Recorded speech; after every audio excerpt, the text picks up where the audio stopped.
আসসালামু আলাইকুম। তো আমরা রেডি হয়ে গেছি। এখন আবিদ রিক্সা নিয়ে আসতে গিয়েছে। রিক্সা নিয়ে আসলে আমরা রিক্সা করে প্রথমে কল্যাণপুর যাব। তো আমি নেমে যাচ্ছি, আবিদ আসতেছে। আবিদের অনেক কষ্ট হয়েছে এবার, কারণ আমাদের ওই বস্তার মধ্যে আছে তাল আর কাঁঠাল। এই তাল আর কাঁঠাল নিয়ে কী যে এক ঝামেলা, সেটার গল্পই আপনাদের সাথে আজকে বলব। তো আসসালামু আলাইকুম, সবাই কেমন আছেন? আমরা যাচ্ছি শ্বশুরবাড়ি, মানে আমার শ্বশুরবাড়ি, আবিদের বাড়ি।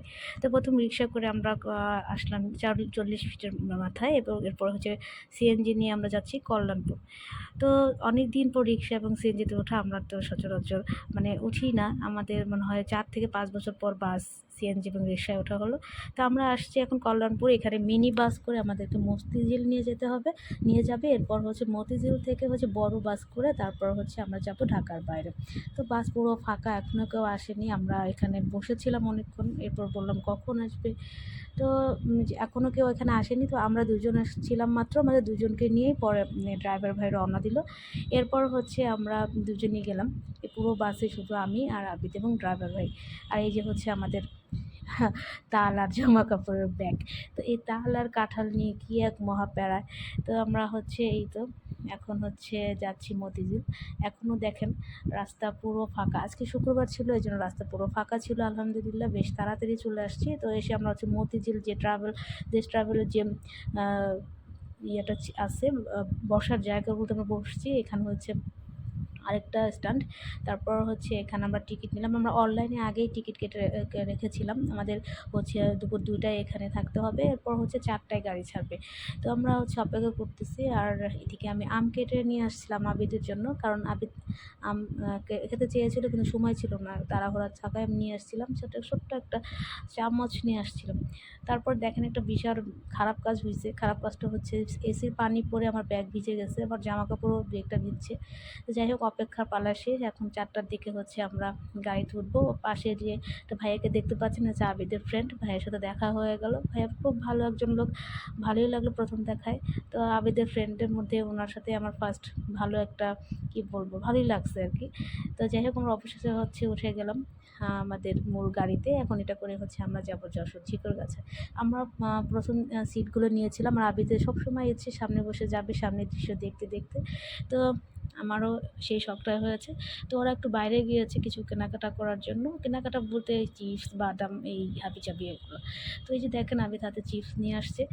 এখনও গাড়ি ছাড়েনি, কিছুক্ষণ পরে গাড়ি ছাড়বে। যে আমাদের ম্যানেজার ভাই, সুপারভাইজার, উনি আমাদের সাথে একজন হেল্পার আছে আর একজন ড্রাইভার। তো আমার বাসে লং ট্যুর আগেও হয়েছিল, তবে এবার শ্বশুরবাড়ি যাচ্ছি প্রথম বাসে করে।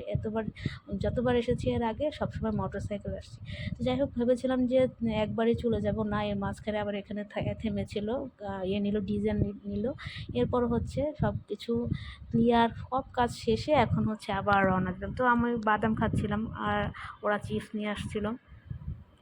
এই তো আমরা এখন যাচ্ছি। আর এটা আমি আসলে নতুন একেবারে, যে কোথায় কখন যাই আমি বলতেই পারি না। তারপর খুব ভালো লাগছিল। প্রথম খুব মেজাজ খারাপ হয়েছিল, আবিদকে বলছি কি কোথায় নিয়ে আসছো, যাব না। পরে আস্তে আস্তে একটু মাইন্ড চেঞ্জ হয়েছে। আচ্ছা, এখন আমরা মাওয়া হাইওয়ে এক্সপ্রেসে আছি। তো এই বাসে করে মাওয়া হাইওয়ে এক্সপ্রেসে আমাদের আমার অন্তত এই প্রথম আসা। তো এখানে দেখেন সাইনবোর্ড কিন্তু চেঞ্জ করে দিছে। এখানে জাতির পিতার যেটা আগে ছিল, বুঝতেই পারছেন। যাই হোক, তো আমরা পদ্মা সেতু পার হয়ে এখন এই পারে চলে আসছি। আর আবির দেখতেছিল কত গতিতে যাচ্ছে। রাস্তাগুলো খুবই সুন্দর ছিল এবং রাস্তা ফাঁকা ছিল। তাছাড়া হাইওয়ে এক্সপ্রেসে আমাদের ড্রাইভার ভাই অনেক ভালো চালিয়েছে। তবে একটা জিনিস আমার খুব খারাপ লাগছে, যেটা এত বেশি হর্ন দেয়। যেহেতু সামনে বসছিলাম, মাথা পুরো ঘুরে গেছিলো, মাঝে মাঝে মেজাজ খুব খারাপ হচ্ছিলো। আর এদিক দিয়ে যাচ্ছিলাম, এদিক দিয়ে যখন আম্মাকে নিয়ে যাওয়া হয় হসপিটাল থেকে, মৃত্যু অবস্থায় এই রাস্তাগুলোতে যাচ্ছিলাম, আমার মনে পড়ছিল, খুব খারাপ লাগছিল। যাই হোক, পরে আবিদ অনেক বোঝালো।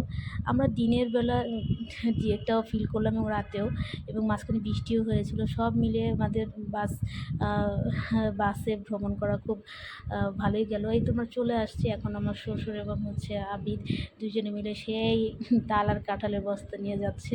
আর আমি পিছনে লাইট ধরছি, ওদের কাছেও লাইট ছিল। আচ্ছা, এই তো আমাদের আজকের ঢাকা টু যশোরের ট্যুরটা ছিল। আর হচ্ছে এই তো এখন বাসায় চলে আসছি, খাওয়া দাওয়া চলছে। আমার জন্য মাছ, মাছের পছন্দ করি, সবজি পছন্দ করি, এগুলো মা করছে। এটা আমি একটু এগিয়ে দিচ্ছি। যদিও আমাকে কিছুই করতে দেয় না। আমার শ্বশুর খুব মানে মিশুক একজন মানুষ। আপনারা আরও ভিডিও দেখতে পাবেন। তো তারপরে হচ্ছে এই তো শেষে মাংস দিয়ে খেলাম। এরপরে হচ্ছে আমার পছন্দের শাক করেছে, আরও অনেক অনেক আইটেম ছিল। তো এটা হচ্ছে আমাদের আশা। আল্লাহ হাফেজ, ভালো থাকবেন।